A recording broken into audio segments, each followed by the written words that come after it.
Hello there, welcome back to the Ogre. They all get reacts, reviews, and oft-times reminiscences. One of the treats of last year for me was Collier d'Ombre and the rapidly disappearing EP or album that they put out. Album, wasn't it?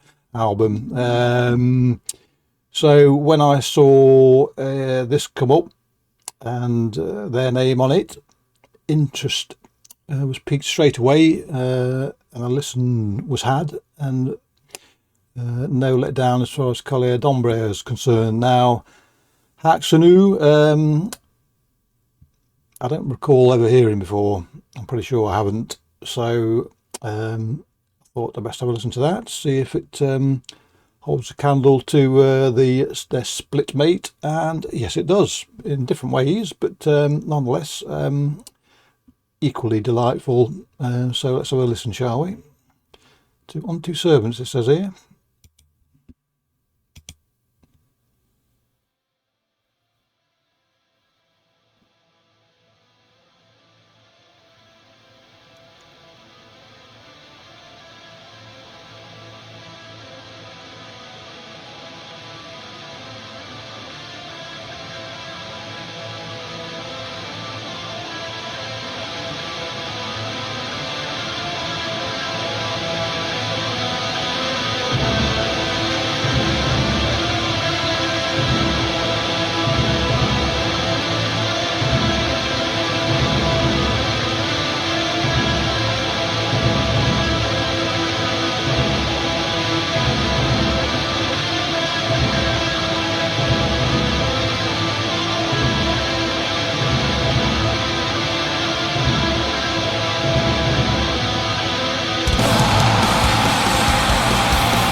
So, first thing that sort of I noticed when I've listened to this one or two times now, but the first thing I noted was the lightness to it. It's got a light touch. You know, back in the day when heavy metal first came out and people were umming and ahhing about what it actually was, and you know, it was more or less universally defined. It had to have some chunk to it.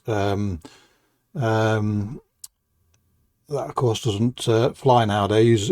If someone says they are whatever they are, that's what they are, because who's to say differently? I know that there's an argument to be had there, but for me, if somebody defines themselves as one thing, then yeah, all right, fair dues. The only thing that really matters to me is, do I like it? And here I certainly do. But I suppose the point I'm making is is that you don't need to be battleship heavy to be part of the genre, if you like, and the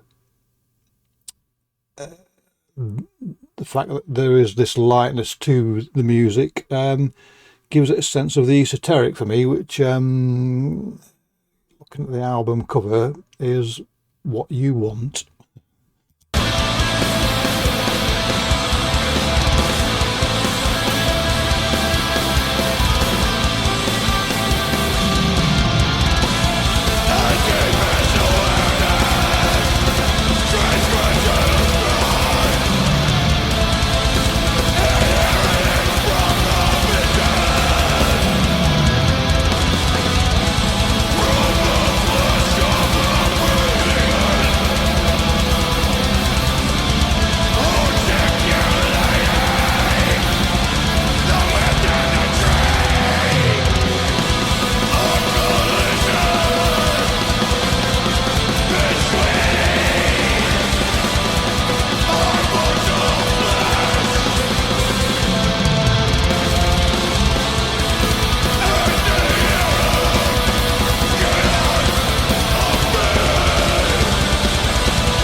It's, it's it's amazing how things get better the more you listen to them, the more attention you pay to them. That's not always the case, but here it certainly is. The thing with me is I tend to listen to music in the background. It's very rare I actually sit and properly sort of analyze or take note of all the nuances and the shifts and what have you of a musical piece. So in many ways I'm missing some nuggets of joy in not doing so. And I think the trouble with me is that when I listen to most of the music I listen to, regardless of how abrasive or otherwise it is, if I actually sit down to listen to a whole album or two, I drift away regardless of how much jar or judder there is, or some music you expect to be sort of taken away by, but I can listen to some proper noisy shit and still be taken sort of on a journey where I drift away. And for me, what's the point of making? Oh yeah, so listening to something properly, like when I do these reaction reviews and reminiscences, it is good. It's a nice chance for me to actually pay attention and take note. And here it strikes me of this is like a lava flow at night. You've got darkness and the impression of weight, but you've got that bright seam or flow of lava running through it. But I want you to imagine, if you will, that lava isn't lava, it's just a mass of fireflies flowing instead of molten rock. And that's what this song and the subsequent long song from Häxanu remind me of, to a degree.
It struck me, as things do, just then, that the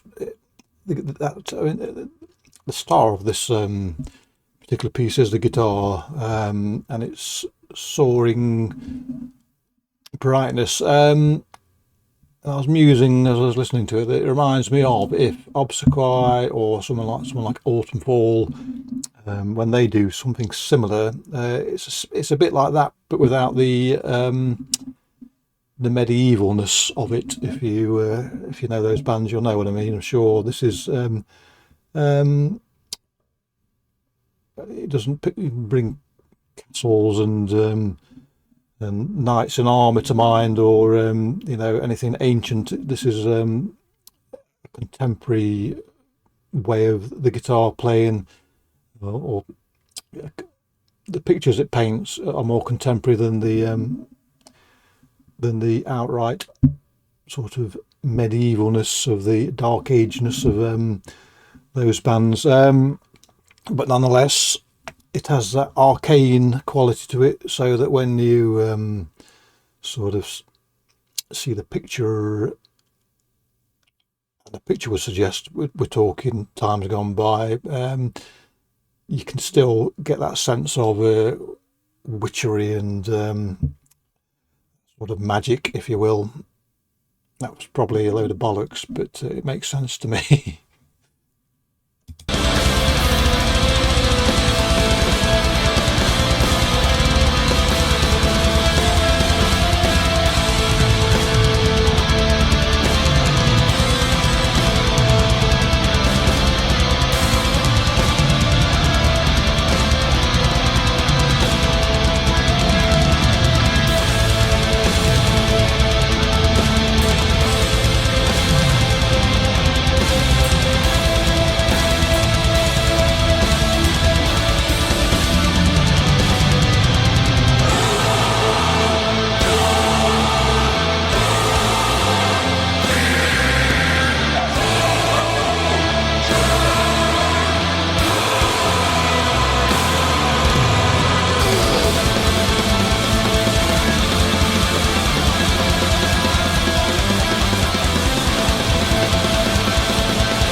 Thinking more upon what I just said before, last time, there's a timelessness to that way of playing guitar, I suppose. There's no time stamp to it.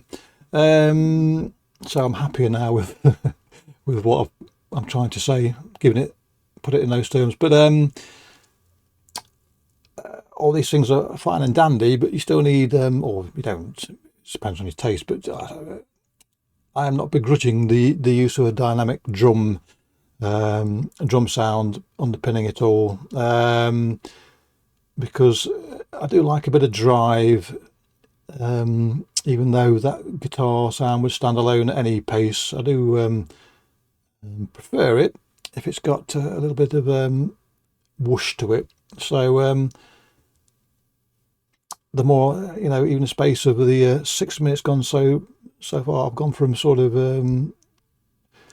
really liking this song to almost being exultant about it.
So there you go. That was well worth you having to put up with my waffle to listen to, I'm sure, in which case you'll probably be rushing out as we speak to buy the record. And if you like that, you'll like Collier d'Ombre. They're totally different, but they put you in the same place. And I might even begrudgingly buy it myself. I say begrudgingly because I would have no hesitation whatsoever in buying it in front of you now, if they did a digital version, because I don't do physical product anymore.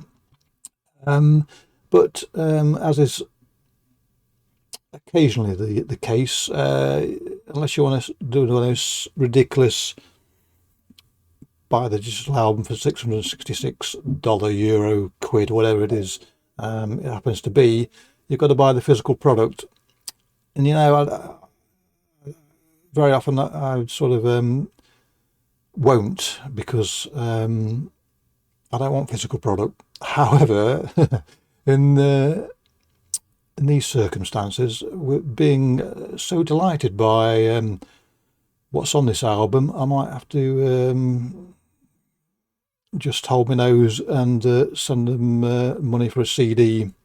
Vinyl can go and jump in the sea. For reasons one day I might explain to you, but not for now. We ain't got all day, have we? Anyway, clicky bollocks. Catch you all next time. Cheerio.